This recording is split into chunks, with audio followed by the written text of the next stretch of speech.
байнгын орооны хэрэг шүү дээ.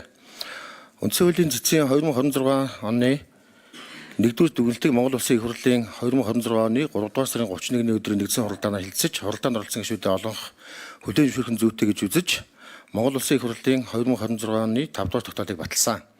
Уг дүгнэлтийг хүлээн зөвшөөрсөнтэй холбогдуулан Монгол Улсын их хурлын даргын 2026 оны 152 дугаар захирамжаар үндсэн хуулийн цэцэд маргаан хянан шийдвэрлэх ажиллагааны тухай хуульд өөрчлөлт тухай хуулийн төслийг босруулж шилжүүлэгт бэлтгэх үүрэг бүхий ажлын хэсгийг байгуулсан бөгөөд ажлын хэсэг 2 удаа хуралдсан. Ажлын хэсгийн хаалгачаар Улсын их хурлын гишүүн Мөнхбаатар, гишүүдэд Улсын их хурлын гишүүн Б Батбаатар, Батсанбүрэл, Пүрэвдаваад, Тэмүүжин, Уян гишиг Цогтбаатар нар ажилласан болно.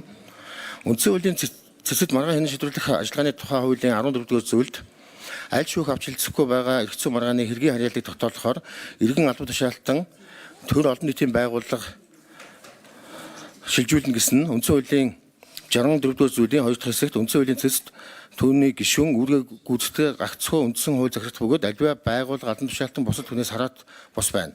70-р зүйлийн 1 дахь хэсэгт үндсэн хуульд хууль зарладаг төрийн байгууллагын бусад шийдвэр нийт байгууллага иргэний үйл ажиллагаа бүрнээ нийцсэн байвал зохино гэж заасантай нийцгүй гэсэн дүгнэлт гаргасан билээ.